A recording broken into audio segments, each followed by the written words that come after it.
श्री राधे कृष्ण भगवान की जय। भक्तमाल के प्रथम श्रोता श्री भगवान जी को प्रणाम, सभी साधु संतों और महापुरुषों को प्रणाम और आप सभी श्रोताओं को प्रणाम। अभी हम श्री भक्तमाल जी में श्री हरिवल्लभ यानी भगवान के प्रिय भक्तों में श्री द्रौपदी का चरित्र सुन रहे हैं। वन में भगवान श्री कृष्ण पांडवों से मिलने सत्यभामा जी के साथ आए थे। एकांत में सत्यभामा ने कृष्णा से पूछा, बहन तुम्हारे पति लोकपालों के समान शूर है, तुम ऐसा क्या व्यवहार करती हो कि वे तुम पर कभी रुष्ट नहीं होते। वे तुमसे सदा प्रसन्न ही रहते हैं, वे सदा तुम्हारे वश में क्यों रहते हैं। मुझे भी तुम ऐसा कोई व्रत, तप, तीर्थ, मंत्र, औषधि, विद्या, जप, हवन या उपचार बताओ जिससे श्याम सुंदर सदा मेरे वश में रहे। द्रौपदी ने कुछ स्नेह रोषपूर्वक कहा, सत्य तुम तो मुझे दुराचारिणी स्त्रियों की बात पूछ रही हो। मैं ऐसी स्त्रियों की बात क्या जानूँ। मुझ पर ऐसी शंका करना तुम्हारे लिए उचित नहीं। जब पति जान लेता है कि पत्नी उसे वश में करने के लिए मंत्र तंत्र कर रही है तो वह उससे डरकर दूर रहने लगता है। इस प्रकार चित्त में उद्वेग होता है और तब शांति कैसे रह सकती है। तंत्र मंत्रादि से कभी पति वश में नहीं किया जा सकता, इससे तो अनर्थ ही होते हैं। धूर्त लोग स्त्रियों द्वारा पति को ऐसी वस्तुएं खिला देते हैं जिससे भयंकर रोग हो जाते हैं। पति के शत्रु इसी बहाने विष दिला देते हैं। ऐसी स्त्रियां मूर्खतावश पति को जलोदर, कुष्ठ, अकाल वार्धक्य, नपुंसकता, उन्माद या बधिरता जैसे रोगों का रोगी बना देती है। पापियों की बातें मानने वाली पापी नारियां इस प्रकार पति को अनेक कष्ट देती है।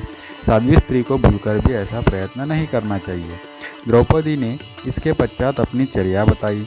मैं अहंकार और क्रोध छोड़कर पांडवों की तथा उनकी दूसरी स्त्रियों की सावधानी से सेवा करती हूँ। कभी ईर्ष्या नहीं करती, केवल सेवा के लिए मन को वश में करके पतियों के अनुकूल रहती हूँ।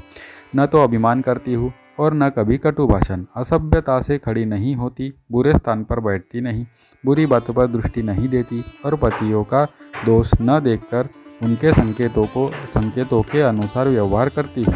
कितना भी सुंदर पुरुष हो, मेरा मन पतियों के अतिरिक्त उधर नहीं जाता। पतियों के स्नान भोजन किए बिना मैं स्नान या भोजन नहीं करती। उनके बैठ जाने पर ही बैठती हूँ और उनके घर में आने पर उठकर आदरपूर्वक उनको आसन तथा जल देती हूँ।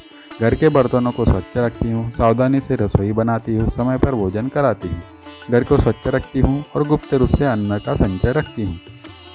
कभी किसी का तिरस्कार नहीं करती, दुष्टा स्त्रियों के पास तक नहीं जाती, द्वार पर बार बार नहीं खड़ी होती, कूड़ा फेंकने के स्थान पर अधिक नहीं ठहरती। पति से पृथक रहना मुझे पसंद नहीं। पतियों के घर से कार्यवश बाहर जाने पर पुष्प चंदन का उपयोग छोड़कर व्रत करती हूँ। मेरे पति जिन वस्तुओं को खाते पीते या सेवन नहीं करते उनसे दूर रहती हूँ। स्त्रियों के शास्त्र विहित सब व्रत करती हूँ। अपने को सदा वस्त्रालंकार से सजाए रखती हूँ।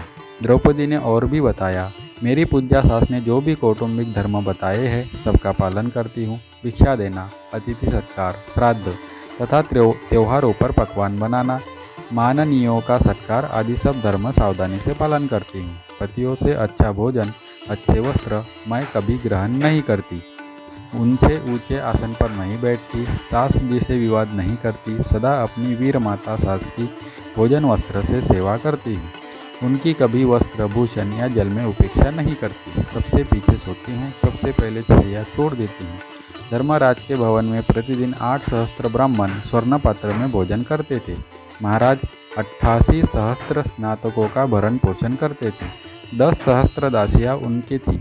मुझे सबके नाम, रूप, भोजन, वस्त्र का पता रहता था।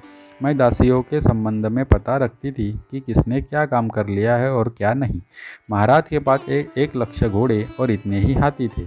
उनका भी मैं प्रबंध करती थी, उनकी गणना करती, आवश्यकताएं सुनती और अंतपुर के ग्वालों, गडरियों तथा सेवकों की देखभाल करती। महारानी द्रौपदी के कार्य यही समाप्त नहीं हो जाते। वे और बताती है, महाराज के आय व्यय का हिसाब रखती थी।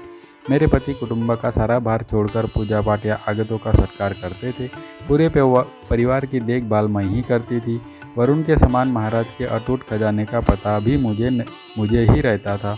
भूख प्यास सहकर रात दिन एक करके मैं सदा पांडवों के हित में लगी रहती थी। मुझे तो पतियों को वश में करने का भी यही उपाय ज्ञात है। महारानी कृष्णा सचमुच गृहस्वामिनी थी। सत्यभामा ने उनसे क्षमा मांगी। विदा होते समय पांचाली ने उन्हें पतियों को वश में करने का निर्दोष मार्ग बतलाते हुए कहा, तुम सहृदयता, सुहृदयता, प्रेम, परिचर्या, कार्यकुशलता तथा विविध प्रकार के पुष्प चंदन आदि से श्री कृष्ण की सेवा करो। वही काम करो जिससे वे समझे कि तुम एकमात्र उन्हीं को प्रिय मानती हो। उनके आने की आहट पाते ही आंगन में खड़ी होकर स्वागत को उद्यत रहो। आते ही आसन और पैर धोने को जल दो। वे दासी को कोई आज्ञा दे तो वह काम स्वयं कर डालो। तुमसे यदि कोई गुप्त रखने योग्य बात पतिदेव कहे तो उसे किसी से मत कहो। पति के मित्रों तथा हितैषियों को भोजन आदि से संतुष्ट करो तथा पति के शत्रु, द्वेषी, तटस्थ लोगों से दूर रहो। सपत्नियों के पुत्रों के साथ भी एकांत में मत बैठो।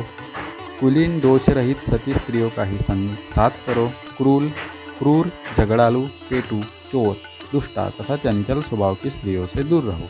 इस प्रकार से सब प्रकार पति की सेवा करने से तुम्हारे यश और सौभाग्य की वृद्धि होगी तथा अंत में स्वर्ग प्राप्त होगा। तुम्हारे विरोधी शमित हो जाएंगे।